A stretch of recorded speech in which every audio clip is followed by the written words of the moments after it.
Taipei Cycle Show is one of the biggest events in the bike industry calendar. Everyone is here in some form or another, and in fact there are as many meetings behind closed doors as there are in the exhibition hall. So what does that mean for us? Well, firstly, this is a great place to see into cycling's future, and then secondly, there is also going to be a tech extravaganza. Oh, holy carbon layups, Batman.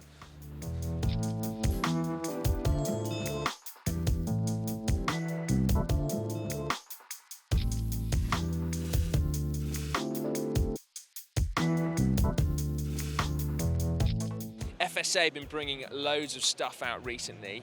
These particularly I'm really interested in. It's their new power meter. So they've partnered up with Power to Max, who are a really well-renowned power meter company already. And the pair of them have got together and made a lower price power meter. This one here, which is a cold forged aluminium crank with the power box power meter, retails for just 650 euros, which is really good. You get all the Power to Max internals, so it's reliable, it's robust, it's easy to use, but you're able to get it at a much lower price point. So that is very cool. And then over the other side, sticking with cranks for a minute, now this is a real hot emerging trend. FSA tell us that the demand for these has been unreal. It is super compact. So it's a 48 tooth outer ring and a 32 tooth inner ring. And the idea is being adopted by gravel riders where your top speeds are going to be lower because of the extra resistance of the road. But then also people that are into bike packing. So when you're heavily laden, you got, I don't know, 20 kilos of camping gear on your bike, you're obviously not going to be using a 53 tooth outer ring.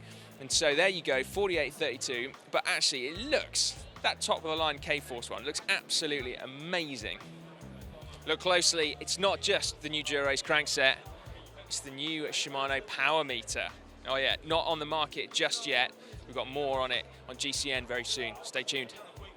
Let's do a little bit of geeking out, shall we, over at the CeramicSpeed booth. Just moving past their fully optimised drivetrain, which they say saves you between 11 and 16 watts, which is pretty bonkers, to this, which is their brand new 3D printed hollow titanium oversized pulley wheel set, right? So that's their kind of normal trademark 17 tooth pulley wheels.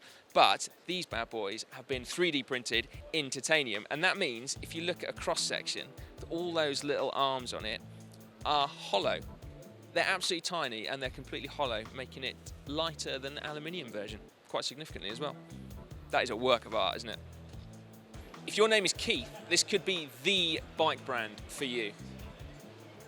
DT Swiss have got a couple of new wheels for us. Firstly, we've got this, the ERC 1100 die-cut DB47s, which fortunately roll a lot faster than the name does. Now, they say they are their new endurance wheel set. So the internal rim width is 19mm, so your fatter tyres are going to sit really nice on there. Because of that, it's an all-new rim profile. But then, something very cool. Now, DT Swiss are famous for their hubs, and this one here is a new aero hub. So it's the first time it's been seen on any wheel sets. One imagines, given that it is aerodynamic, it's going to be used on some more wheels coming soon. But that is really nice. Then, over here, we've got this one, which is the PR1400 die-cut Oxic. Now, that is an aluminium rim, which you might be able to tell from that distance because it's got what they're calling their Oxic brake track. So that's a hard-wearing dark coating on there. And they said if you use their specific brake pads with it, then that is going to stay looking black for a long, long time. It's not going to wear off. Nice, only 1,400 grams. One of the most hotly anticipated products to hit the market is this. It's SRAM's ETAP HRD. Not long now, not long now. This one? Or this one. This one, I think, with this new poncho.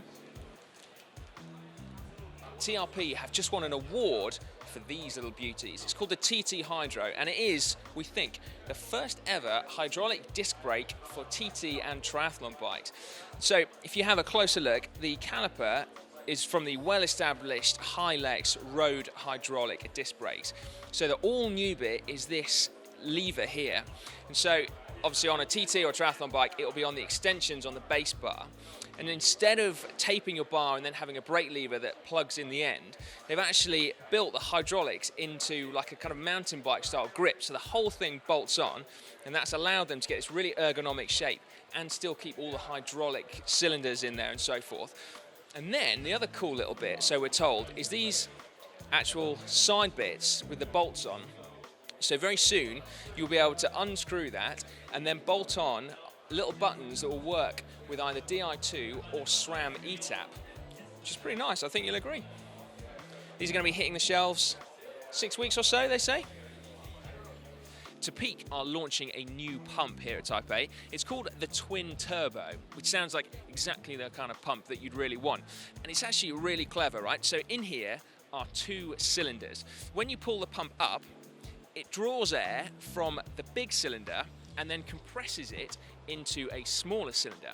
Then when you push down, it compresses the air out, but only from the small cylinder. The theory being that smaller diameter cylinders are easier to push down than larger ones. However, because it's being pre-compressed, you actually get 3 times the output, which is pretty impressive. And to show, they've actually created a little competition just up here. And being a competitive chap, I'm going to give it a go because I know my limits. I'm going to aim to win a mug down there. Right, you ready for this?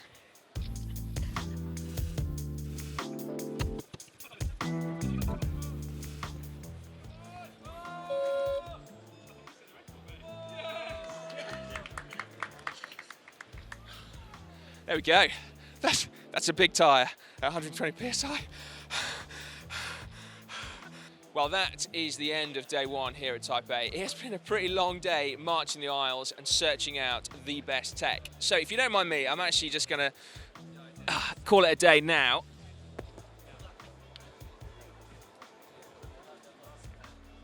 Obviously, I'm not just going to leave you hanging. Make sure you subscribe to GCN. That's your first thing to do now. It's very easy. Just click on the globe. Then if you're after some more tech content, then why not click up there and actually get through to a video from last year at Taipei, the weird and wonderful stuff that we found then. And then why not check over there for the evolution of Shimano Di2. That's a good one. Right, see you tomorrow.